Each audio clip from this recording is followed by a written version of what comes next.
It's hard to describe the feeling of that first $1,000 that you get paid by a brand. Usually it's a mixture of, holy crap, someone actually values my content, and wait, I can actually make money from social media? But how do you actually get that first paycheck? Well, I asked 14 different creators how they did it. Jamie Perkins said, the first $1,000 I made from a brand was having a portion of a YouTube video used in a Coke commercial. I remember getting a Facebook DM from somebody working with a soda company who wanted to license some content. The email seemed really sketchy and not legit at all. Everybody I showed it to said it was somebody trolling me, but I took it seriously, and I think it paid $1,200, which doesn't seem like a lot now, but at the time just felt like free money. I was stoked. It ran on TV in Ireland and I think France. It was a mashup of happy moments from throughout the year. I'd been making videos for about a year at that time, and it was the closest thing I'd ever had to a brand deal. Ria Vo said there was a campaign with the SEIU to create a video of me telling people why they should vote yes to the Build Back Better plan, which is to help home care workers get paid more and have better benefits.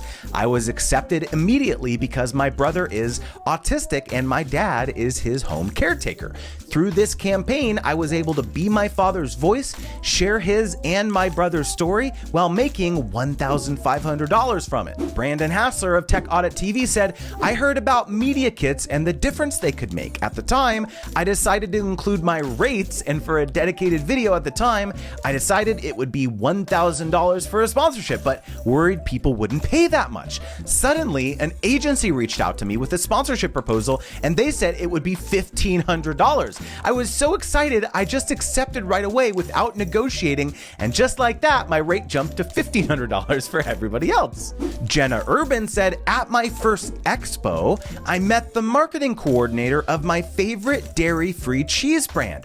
I asked for her business card and I pitched a partnership. Jason Resnick said, once upon a time, there was this young developer named Jason. He answered a Craigslist ad for a little-known brand called Canon.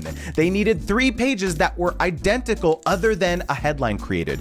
Jason delivered all 3 for $1,250 in an email. Hannah Watson said, I worked with a big makeup brand for several back-to-back TikTok posts and made about $3,000 over 2 months. It was my biggest deal with one brand. Mike Metzler said, UFC hired me to kickstart their Snapchat account because I drew the UFC's social media director's corgi as president of the United States on Snapchat because she was president of the Las Vegas Corgi Club. Lonnie Mart said, I had Amazon reach out through an agency. I asked for $600 thinking I was a big shot. They said, cool. I realized I'd messed up since there was 0 pushback, so I told them if they made it $6,000, I'd donate $5,000 to a matching charity and create an extra post. Jacob McMillan said, I think my first $1,000 directly from a brand was an analytics software as a service company that paid me $200 per article for 4 articles per month, and it lasted about 18 months. Actually, I think I ended up doing around 25 to 30 articles total, so around $5,000 for the total gig. Sarah from the Keto Twins said that Emily's husband was on a wait list for a new product release, and we had just happened to see that the company had an affiliate program, so we applied to it while we waited for the product to come. When the product came, we quickly made a video about it, and we were one of the first people to do a review video about it on YouTube. We linked to it in the description and pinned a comment. That was our only source of income during 2020 when we were not monetized on YouTube. That video still makes us affiliate revenue every month. Pete Matheson said, I entered a competition to submit a video for a brand and I won. They signed me up to make more videos for them, and I still work with them today. It was a fairly open competition. Anyone could enter and create a video that talked about their product. Any length, any style. The winner won, I think, and I got 500 pounds for the competition itself. Cody J said that my first 1,000 was from Makeup Geek. It was from my affiliate code with them during their Matrix palette launch. I worked so hard to create tons of content and did live streams right before and as it launched. I earned my first $1 and $1,000 from them. I'm so grateful. Matt Zuvella said that I launched the first ever whitelisted ad on Facebook and Instagram with Derek Fisher and Miniclip in 2015. I was at Facebook's F8 event and they mentioned that you can now run ads from all your connected Facebook pages, and I instantly knew there was potential. A couple months later and hours of explaining the process to brands, we got a deal.